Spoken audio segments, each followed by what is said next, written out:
안녕하십니까. 내추럴 보디빌딩학과 총장 기토울입니다. 오늘은 지난 시간에 이어서 보충제 2편을 준비했습니다. 2편에서는 여러분들이 잘 모를 것 같은 보충제들을 소개하겠습니다. 그러면 바로 이어서 보충제에 대해서 살펴보겠습니다. 첫 번째, 오르리스타트. 아마 처음 들어보시는 분들도 계실 것입니다. 오르리스타트는 흔히 비만 치료제라고도 불립니다. 이 성분 같은 경우에는 한국도핑위원회인 카다에서도 허용하는 약물이기에 불법 약물이 아님을 먼저 밝힙니다. 한국에서는 이 성분에 대해서 어떻게 생각할지는 모르지만 미국에서는 이 성분을 처방전 없이도 구매할 수 있습니다. 연구에 의하면 오르리스타트를 섭취한 그룹과 섭취하지 않은 그룹을 비교했을 때 오르리스타트를 섭취한 그룹이 대략 5에서 10% 정도 체중 감소를 더 할 수 있었다고 말합니다. 오르리스타트는 GI에서 지방으로 흡수하는 것을 막아줍니다. 그러면서 지방 분해를 억제하며 지방이 흡수되지 않고 배출되게 만듭니다. 오르리스타트의 장점은 자극제가 아니라는 것입니다. 그렇기에 섭취에도 혈압이나 심박수 증가와 관련이 없습니다. 단점으로는 소화기관과 관련이 있는데 설사를 유발합니다. 특히 고지방 다이어트를 진행하는 분들에게 이런 부작용이 잘 나타난다고 하는데요. 따라서 음식 섭취 시 총 칼로리의 30% 이상을 지방으로 설정하지 않는 것을 권합니다. 또 다른 단점으로 오르리스타트는 비타민의 흡수를 방해합니다. 특히 비타민 A, D, E, K의 흡수를 방해하니 오르리스타트 섭취 시 비타민제와 함께 드시는 것을 권합니다. 만약 여러분들이 오르리스타트를 의사의 처방을 받아 섭취한다면 의사의 조언대로 섭취하시면 됩니다. 만약 처방전 없이 구매해서 드신다면 하루에 60에서 120mg을 섭취하시면 됩니다.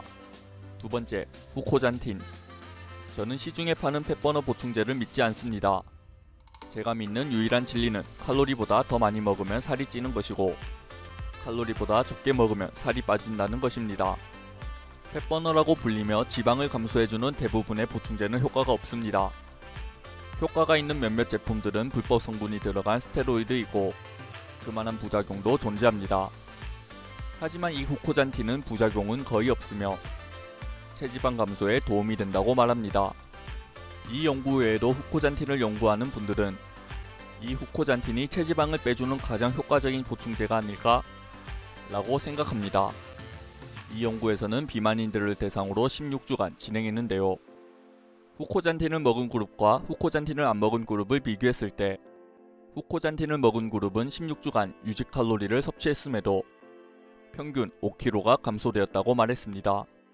그리고 그 이유를 후코잔틴이 에너지 소비량을 증가시켰다고 말했는데요.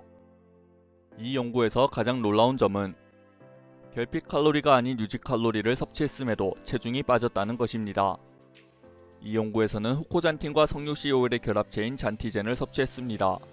따라서 2.4mg의 후코잔틴과 300mg의 석류COL을 함께 드시는 것을 권합니다. 석류COL은 후코잔틴이 더 작용을 잘할 수 있게 도와주는 역할을 하지만 만약 석류COL을 빼고 후코잔틴 단독으로 드신다면 후코잔틴만 하루에 8mg씩 드셔도 충분히 효과가 있다고 말씀드립니다. 세 번째, 하이드록시시트릭산. 하이드록시시트릭산은 다른 말로 가르시니아 캄보지아 추출물이라고 합니다. 아마 자세히는 몰라도 한 번쯤은 들어보셨을 것입니다. 효과를 요약하자면 탄수화물이 지방으로 합성되는 것을 억제하는 성분인데요. 하이드록시시트릭산은 지방을 만드는 데 사용되는 ATP 시크르산 분해 요소를 차단합니다. 그리고 그 결과 탄수화물로부터 지방산 합성을 억제하고 뇌에서 세로토닌의 수치를 올려 배고픔을 덜 느끼게 만들어줍니다. 연구에 의하면 다이어트 시 다른 불법적인 성분들보다 효과는 덜하지만 하이드록시시트릭산은 체중 감소에 중요한 영향을 미친다고 말합니다. 그리고 앞서 말했듯 에너지 소비량을 늘려주고 식욕을 억제하는 효과도 있습니다. 또한 고용량을 사용해도 안전한 성분이라고 말합니다. 하지만 어느 정도의 섭취량이 가장 최적이냐라는 것은 밝혀지지 않았습니다. 따라서 하루에 2번 총 1에서 2.8g의 섭취를 권합니다. 그러니 아침에 0.5에서 1.4g을 남은 하루 중에 남은 양을 드시면 됩니다. 네 번째, 오메가3, EPA, DHA. EPA와 DHA는 오메가3에 들어가 있는 성분입니다. 오메가3는 다양한 건강상의 이점을 가져오는데요. 이전 영상에서 여러 차례 말했지만 우선 신체가 건강해야지만 근육을 만들 수 있습니다. 우리의 근육은 건강한 신체 환경이 조성되어야지만 만들어지는 것입니다. 오메가3는 항염작용을 합니다. 항염작용은 염증 과정을 억제하는 작용인데요.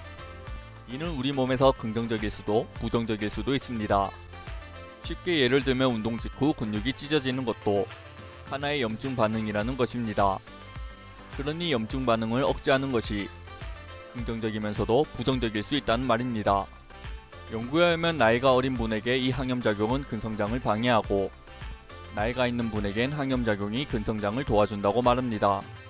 다이어트 시 오메가3는 아나볼릭 효과를 가져오는데요. 특히 EPA가 다이어트 시 단백질 분해율을 내려준다고 말합니다. 한 연구에서는 오메가3 한 알에 465mg의 EPA와 375mg의 DH가 들어간 것을 섭취했고 하루 총 4알을 섭취했습니다. 그러니 하루에 1860mg의 EPA와 1500mg의 DHA를 먹은 것입니다. 그 결과 근육의 회복 속도가 올라갔고 지연성 근육통이 줄었다고 밝혔습니다. 오메가3마다 들어간 양이 다 다르기에 참고해서 섭취해주시면 되겠습니다. 오메가3 보충제 중에도 한 알의 EPA와 DHA가 100에서 200mg까지 다양하니 웬만하면 고함량의 오메가3를 찾아 드시는 것을 권합니다. 다섯 번째, 멜라토닌. 멜라토닌은 다들 많이 들어보셨을 것입니다. 멜라토닌은 신경 호르몬으로 수면을 유도하는 성분입니다. 수면을 유도하는 성분들이 몇몇 있습니다. 하지만 이들은 대부분 흡수가 어려우며 생체 이용률도 낮습니다. 이에 비해 멜라토닌은 쉽게 체내에서 흡수하며 1에서 5mg의 적은 용량으로도 충분히 효과를 볼 수 있다는 장점이 있습니다. 수면은 정말 중요합니다.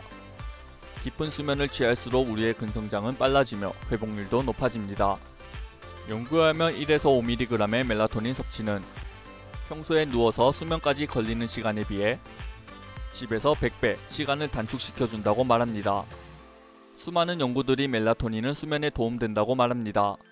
특히 다이어트 시 멜라토닌 섭취를 권하는데요. 시합 막바지가 될수록 허기가 져 잠을 잘 못 주무시는 분들이 계십니다.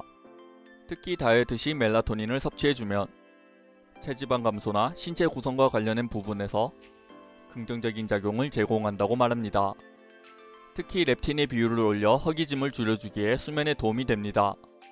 다른 연구에서는 멜라토닌을 통해 충분한 수면을 취한다면 근회복도 일어난다고 밝혔습니다. 멜라토닌의 경우 1에서 10mg의 양을 잠자기 30분에서 60분 전에 드시면 됩니다. 멜라토닌의 경우 많이 섭취한다고 해서 더 깊은 잠을 잘 수 있진 않습니다. 따라서 소량으로 시작하는 것을 추천합니다. 멜라토닌의 경우 100mg 과용량을 섭취해도 부작용이 없는 편이라고 하니 안전하게 드시면 되겠습니다.